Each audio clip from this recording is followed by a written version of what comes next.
1 Samuel chapter 30. God answers David. 3 days later, when David and his men arrived in Ziklag, they found that the Amalekites had raided the Negev and Ziklag. They had sacked Ziklag and burned it down. And they had taken captive the women and everyone there, great and small. They hadn't killed anyone but had carried them off as they went on their way. So when David and his men arrived at the city, there it was, burned down, with their wives, sons and daughters taken captive. Then David and the people with him cried aloud until they had no more power to cry. David's 2 wives had been taken captive, Achinoam from Israel and Abigail the widow of Nabal from Carmel. David was in serious trouble.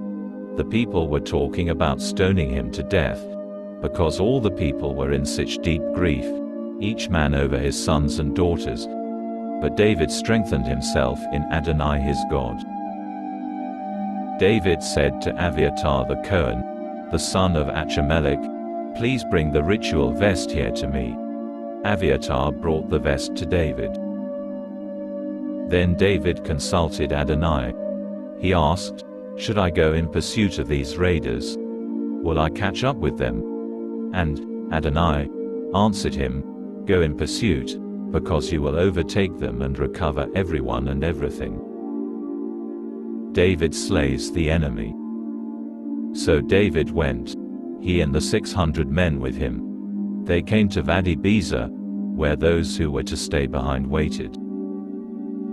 Then David continued in pursuit with 400 men, while 200 too exhausted to cross Vadi Bezer stayed behind.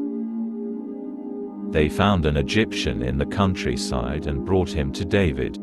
They gave him some bread to eat and water to drink. They also gave him a lump of dried figs and 2 bunches of raisins. After eating, he revived, because he hadn't eaten anything or drunk any water for 3 days and nights. David asked him, "To whom do you belong, and where are you from?" He answered, "I'm an Egyptian boy, the slave of an Amalekite. My master abandoned me 3 days ago, because I got sick. We raided the Negev of the Kereti, the Negev of Yehuda and the Negev of Kalev, and we burned down Ziklag." David asked him, "Will you lead me down to this raiding party?" He said, "If you will swear by God to me that you won't kill me or hand me back to my master, I will lead you down to the raiders."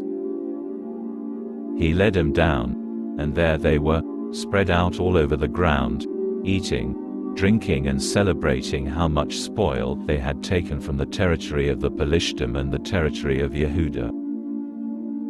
David attacked them from dawn until the evening of the next day. Not one of them escaped, except for 400 young men who jumped on camels and got away. David recovered all that the Amaleki had taken. He also rescued his 2 wives. They found nothing missing, big or little, not sons, not daughters, not plundered goods or anything else they had taken. David brought it all back. David took all the flocks and herds and drove them ahead of their own livestock, announcing, "This is David's spoil." David came to where the 200 men were who had been too exhausted to follow him, whom they had let stay at Vadi Bezer. They came out to meet David and the people with him. When David approached them, he greeted them.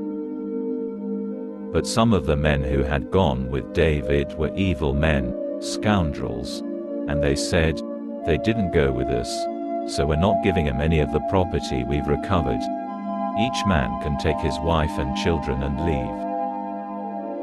Then David said, "No, my brothers, don't do this with the goods Adonai has given us. He protected us, and he handed the raiding party over to us. Anyhow, no one agrees with you about this. No, the share of someone who stays with the equipment will be the same as the share of someone who goes out and fights." they will share equally. It has been that way from that day on. He established it as a ruling for Israel to this day. When David came to Ziklag, he sent some of the spoil to the leaders of Yehuda who were his friends with a note, "Here is a present for you from the spoil of the enemies of Adonai." He sent such gifts to those in Beit El, to those in Ramat, to those in Yatir, to those in Aroer, to those in Sifmot, to those in Eshmoa, to those in Rakal, to those in Yerichmeeli, to those in the cities of the Keni, to those in Hormah, to those in Kor, Ashan, to those in Atak, to those in Hebron, and to all the places where David and his men had frequently visited.